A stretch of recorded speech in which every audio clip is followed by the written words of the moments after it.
BJP की बैठक में शामिल होने आए बीजेपी प्रदेश प्रभारी और महामंत्री अरुण सिंह के निशाने पर कांग्रेस सरकार रही। उन्होंने कहा कि कांग्रेस की अंतर्कलह है और गुटबाजी के चलते राजस्थान में विकास का बंटाढार हो गया है।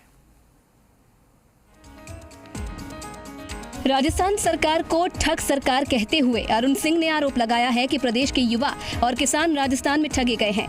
उन्होंने पीसीसी चीफ और प्रदेश के शिक्षा मंत्री गोविंद सिंह डोटासरा पर आरएएस भर्ती में अपने रिश्तेदारों को ज्यादा नंबर दिलवाने का आरोप लगाकर इसे बेरोजगारों के साथ ठगी करार दिया है। डोटासरा जी अपने घर वालों को ही मार्क्स दे रहे हैं, बताइए।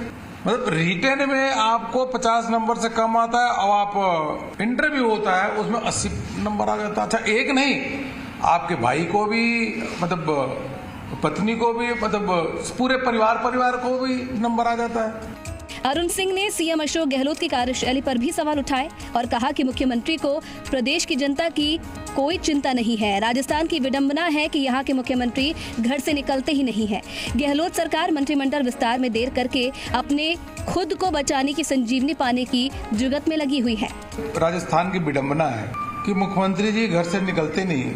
लगातार किस प्रकार से सरकार को आगे कंटिन्यू किया जाए, यह गहलोत सरकार जो है अपनी सरकार बचाने के लिए संजीवनी लेने का प्रयास कर रही है। उन्होंने कहा कि कांग्रेस के घरेलू झगड़े का आलम ये है कि इसे सुलझाने के लिए कभी कर्नाटक से डीके शिव कुमार को आना पड़ता है तो कभी हरियाणा से कुमारी शैलजा को। उन्होंने कहा कि गहलोत पायलट में अब मतभेद कम नहीं बल्कि मनभेद हो चुके हैं जो जनता को ज्यादा नुकसान पहुंचा रहे हैं। मतलब अलग अलग प्रदेश के लोग आकर के यहाँ झगड़ा सुलझाने का काम कर रहे हैं, लेकिन ये झगड़ा सुलझने वाला नहीं है, क्योंकि इन सब के बीच में अब मतभेद से बढ़ के मनभेद हो चुका है। बीजेपी ने आरोप लगाया है कि सरकार अपनी ही पार्टी के विधायकों की नहीं सुनती और न ही उन्हें संतुष्ट कर रही है। वो जनता की सुध कैसे लेगी। राज्य में बजरी माफिया को बढ़ावा देने, प्रदेश में लॉ एंड ऑर्डर के हालात खराब होने के आरोप लगाकर बीजेपी अब कांग्रेस को घेरने में जुटी है। शशि मोहन, जी मीडिया, जयपुर। बीजेपी में खेमेबाजी और विधानसभा चुनाव में अगुवाई के तीसरे चेहरे के सवाल को बीजेपी प्रदेश प्रभारी अरुण सिंह ने खारिज किया। उन्होंने कहा कि हम सब एक हैं और वैसे भी चेहरे से कोई फर्क नहीं पड़ता। पिछली बार अरुण सिंह ने कहा था कि संगठन को नुकसान पहुंचाने वाले बयान किसी को भी नहीं देने चाहिए। हालांकि इस बार उन्होंने कहा कि संगठन को किसी बयानबाजी से कोई नुकसान नहीं हुआ, पूरी पार्टी मिलकर एक साथ आगे बढ़ रही है।